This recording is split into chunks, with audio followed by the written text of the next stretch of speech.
Hey, Jennifer Walden here for soundeffect.com. This special interview with award-winning supervising sound editor, sound designer, re-recording mixer Bonnie Wild is for AirCon, an online conference about sound for film, games, and beyond, featuring 50 plus talks, AMA panels, and interviews. AirCon takes place June 5th through the 16th, 2023 at airwiggles.com/aircon. And good news, the conference is completely free and open to everyone around the world. AirCon is a partnership between Air Wiggles and A Sound Effect. Hi, Bonnie. Thank you so much for being here. Hi, Jennifer. No problem. It's good to see you. So, working on a Star Wars project, I mean, that's like the holy grail of jobs for a sound designer. And you've won 3 Emmy Awards for your sound work on The Mandalorian, two for mixing, one for editing, plus an MPSE award for sound editing on the show, 2 CAS awards for mixing The Mandalorian, and a CAS award for mixing Obi-Wan Kenobi. Plus, you've worked on a bunch of Star Wars projects, including but not limited to Star Wars Rebels, fabulous, Star Wars Resistance, Star Wars The Bad Batch, even Lego Star Wars Terrifying Tales. So, what has been your favorite part of working in the Star Wars universe? I think probably like every new project becomes my favorite project just just because like the learning goes on forever. So, every new thing brings like new challenges and new things to learn, new people. So I think probably as time like goes on, it definitely isn't one of those things that kind of gets boring or old. It just gets kind of more exciting, and there's new stuff, and it's it's that thing of being both like nostalgic and like moving forward. So every new project, my favorite new project. I mean, The Mandalorian is it lives deep inside of my heart. I think just because it was, I think when you're there when something is kind of like growing and being born kind of thing, and the both the kind of the worry about it and like the stress about it, and then like the joy as it kind of goes off into the world and how it's received. It's a bit like having a child like that. And if it's like that when you're doing the sound, I can't imagine what it's like for like Favreau and Filoni when they're actually like so close to it and it's come out of their brain. So Yeah. the Mandalorian is really special, and it was, I mean, you just listed all those things. So the Mandalorian has been also really good to me. So I'm just like grateful for that. That was a big opportunity, and it was great. And what's been the most challenging aspect of working on Star Wars projects? I think they all come with this the challenge of like getting it right. Like you really have to get it right. Like people know Star Wars, but you can't hide behind anything. You have to nail it, otherwise you're going to be like really unpopular. And Yeah. so that like the pressure of that is always there. But I mean, I'm really lucky. I work with such great people, and my role on Star Wars it's like mainly now is like supervising and mixing.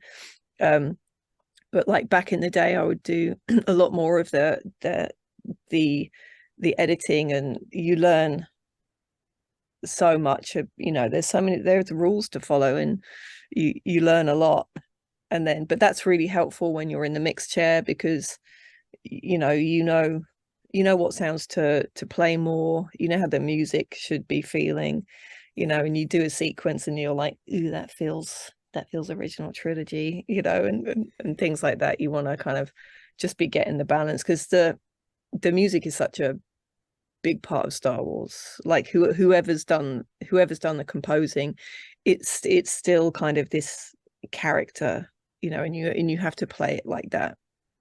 So there's always those challenges, and then new challenges that come along with like the new sounds and things like that, and how to just make everything feel like it's like always existed, because Star Wars has that feel like it's like Ben Burt made this universe and it felt like it had existed forever already, you know. Nothing felt new in terms of, you know, the sounds. It felt fresh in terms of like what you was like seeing and hearing, but it all felt just right. And so like everybody who's worked on it since has to somehow achieve that. Yeah, I mean, that's a pretty big torch to carry. You know, just this like demigod of sound that we all have to just like follow after. And what's been the most surprising thing about working on Star Wars projects? That is a good question. Surprising thing. I Yeah. think actually I think the surprising thing is actually the community that, you know, like, you know, in the world, obviously, that, you know, the Star Wars community is like vast. And, you know, when you're, you know, at a convention and everything, you know, the Star Wars community is this whole like, you know, group of people who like relate to each other on like that level, and discover other levels to, you know, to relate on. And that carries through like every part of the production as well. So everybody who works on it is, you know, invested in it, is a fan. And even if maybe they weren't like a, you know, a super fan at some point, still when you're working on it, there is, you know, the crew has this sense of community, and that what you're, you know, what you're making, everyone has like pretty much the same vision for what you're making. You know, everybody has their own, you know, individual thing to offer to it, but it's you're investing in it like a fan. And so, how does one get into the Star Wars club? I mean, the first film credit you have was like 2006, assistant dubbing mixer on Ghost Boat. And then 8 years later, you're assistant re-recording mixer on a huge film, right? Captain America, The Winter Soldier. And then just a few years after that, you're working on your first Star Wars project, which was The Last Jedi. So, what advice would you give someone like just starting out in sound? Like, how do you land a coveted Star Wars sound gig? I don't know. Sometimes I think it's still not real. I'm like, I don't know. It happened because it's a plan I made, but it was like a crazy plan. I think it's just with like anything and everything in life. Like, I mean, honestly, I came up with a crazy plan. I mean, I was in England and I really wanted to work at Skywalker Sound. And, you know, I was just so stupid. I was like, well, I really want to do that. I'm just gonna figure out how to do that, you know, and not from a place of arrogance, but I think literally just from a place of just, you know, well, why not? Like, I should just try and do that because it's what I want to do.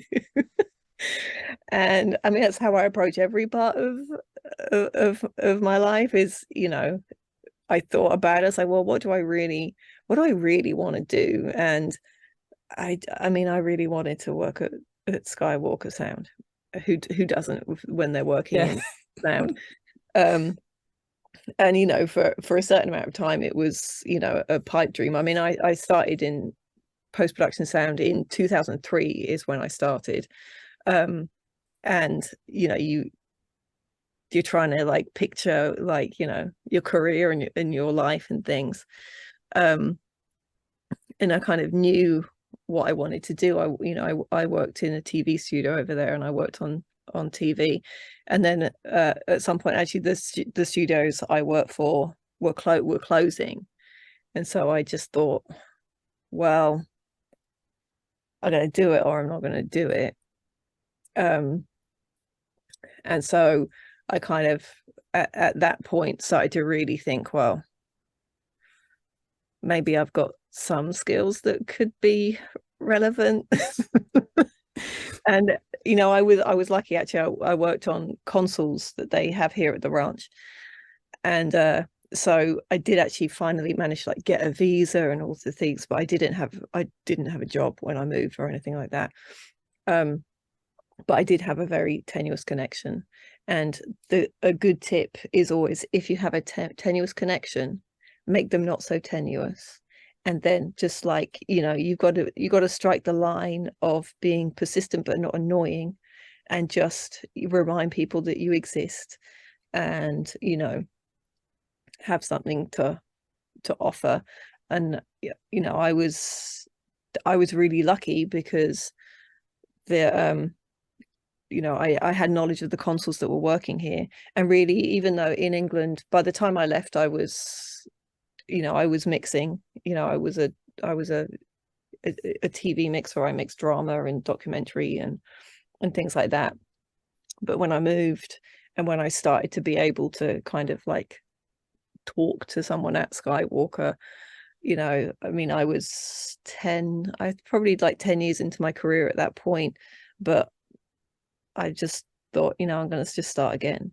Like, when I had an interview here, the guy I interviewed with, he even said, well, you're mixing already. Why do you want to take a job like going right back to the beginning? And I was like, because it's Skywalker Ranch. Skywalker Sound. And, if there's a possibility to work here, I don't care what the job is. I just want to be in the building, like learning from all these amazing people, and just see what happens. I never really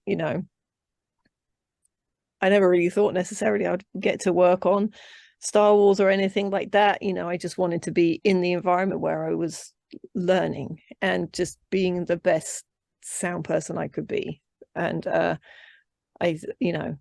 and kind of to put everything else kind of out your mind and just focus on the job I was doing. I was working in engineering, and I was like, cool, I'll put all my effort into working in engineering and learn everything I can and be as useful as I can in this job. And then just, I got lucky from there. Matt and Dave hired me on Rebels because I had a background in working in TV that was just useful for them, because I kind of got lucky that we work in a building full of people who work on feature films. Yeah. They've got like a TV show that needs help, and luckily I didn't fail. So that's kind of where that relationship started as well with Dave Filoni. And I've just been lucky that you kind of, if you work with people who you can strike a good relationship with and kind of build trust with. And I've been working with those guys like for a long time now, and I can never repay them. Literally, they have given me everything. I love them. So determination, yeah, checking your ego at the door and just being open to leave that behind. Leave that behind and just make that plan. And I definitely had people be like, that is such a crazy plan, like you need a better plan than that. And I was like, I don't know, but even if I make that plan and they get halfway to the plan, it's yeah trying. Yeah, aim high. Yeah. And it carries on now. I'm still like, okay, what am I going to do next? So I can't wait to see what you do next. It doesn't end there. It's like, okay, how am I going to do this now? How am I going to do this now? How am I going to learn this? How am I going to get better at this? So yeah, it doesn't stop. It carries on. But that's what's great about this job, is that it doesn't end. There's so much to learn. Awesome. Well, one of the things I wanted to talk about with you was the use of AI tools. So a huge learning curve right now for everyone, and also a big ethical question. So AI tools were, of course, used on Star Wars, right? For young Luke's voice. And so I had a chat with Becky Sullivan about using Respeecher and Semantics AI voice synthesis for the dialogue side of filmmaking. But someone who comes from the sound design side, like I wanted to find out what your thoughts were on incorporating AI tools into the sound design workflow. Like, how do you feel about that? Well, I mean, it's coming. So there's this thing, it's not going to not exist. So it's how to make it, my feeling is it's how to make it best work for you. So, I mean, I think there are definitely like parts of the process where AI can be useful. I mean, it's already being, it's already being used. And the successes that we have with AI are, things like Respeecher, and also, the tools they used for the Beatles documentary. It can be incredible. So, my feeling is that, we can't necessarily have it both ways. We want to use it for these things that are gonna be like really beneficial for us and kind of give us like a huge amount of control over the things that we're working with. But we do have to be mindful about, like, is the AI taking someone's job? These things aren't to be taken lightly. But certainly my feeling is, for the larger productions where our time isn't so stretched, and we have a better budget, we can maybe we don't have to use it so much in those things. But I certainly think for other projects, for independent projects, for low budget projects, for documentaries that are trying to get money together, I think for a lot of those things, there are going to be tools that come along that we're going to want to use, and we're going to want to use them so that the budget we have, we can put into the creative process. And some of these tools can be used for like our mastering, for our M&Es, for things like that can be handled by AI and do a good job of it, and quicker than like, we can do it on the stage, and we can use that stage time to put into the creative process. The AI for the creative process is what we all are kind of worrying about. Yeah. But I think a lot of that has to be, a lot that has to be managed from above. Like, what do the directors want? And kind of my feeling certainly is that directors want to have a relationship and an interaction with a human being to get what they want, to get their product they want soul in their in their film. So I think as far as those things are concerned, I might be naive, but I'm not alarmed by those things. The AI being used to help us, I think that's where we just have to kind of figure out how to implement it, how to use it, how to make it work for us, and to have those tools made by people who are going to use them. That's a really important part of it too. And it's a discussion, I think, that's going to go on, and unions will have their input and things like that, but you're going to protect the people, but also kind of protecting the people might be finding good ways to use AI in the process to make it smoother, to get the most out of the budget that you can get. Yeah. Yeah. And on the mixing side, a lot of people might not think of mixing as being creative, but it's highly creative. You're making a lot of creative decisions. Yeah. And so if you can spend more time making those creative decisions and let the AI handle things like, making the stems and things that can be like automated, hey, exactly, I think that could be a good thing. Yeah, make a really nice M&E out of something that couldn't afford to have a fully filled Foley track. Things like that could be, really useful. I don't think AI is at the point yet where it can decide what part of the story to tell in the mix, it'll I probably hope get it never that gets to that part. Yeah. like so far. Yeah, But exactly. yeah, I saw an art piece that said AI today is the worst it will ever be, and I was like, that's true. Every day it's just getting better. So we just got to figure out ways to use it. I mean, I'm sure, I talk about things, within the crew and things, and I'm sure when these dialogue cleaning tools came up, we were all like, oh no, dialogue mixer, no one's going to want that anymore. But of course of course they do. That doesn't stop. It's just a really useful for the dialogue mixer to sit down, and half the work has been taken care of already in the edit, by whatever cleanup tool is being used there. And then the mixer's got more time to spend to get it even better, to get it even nicer, to do these other things, to be creative, to like change your reverb 12 times or your futs, Right, all the fun things, yeah. Yeah, like things like that. And well, I'm sure that that was a worry initially, but now it would be a real worry if somebody was like, we're not using isotope anymore, everyone would melt down and be like, what? Yeah. That'd be a bad day. Yeah, that's like every sound person's nightmare. I think, Right.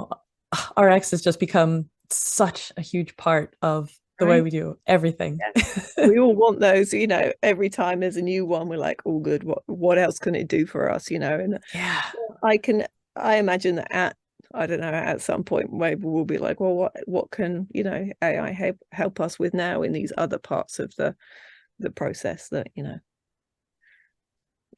doesn't mean Right. we'll jobs. To facilitate more time on the creative side. Yeah, Yeah. quite. Awesome. Well, Bonnie, that's all the time that I have for today. Thank you so much for taking your time to be here with me and participate in AirCon. I really appreciate it. Thank you. No problem. Thanks, Jennifer. Yep. Bye.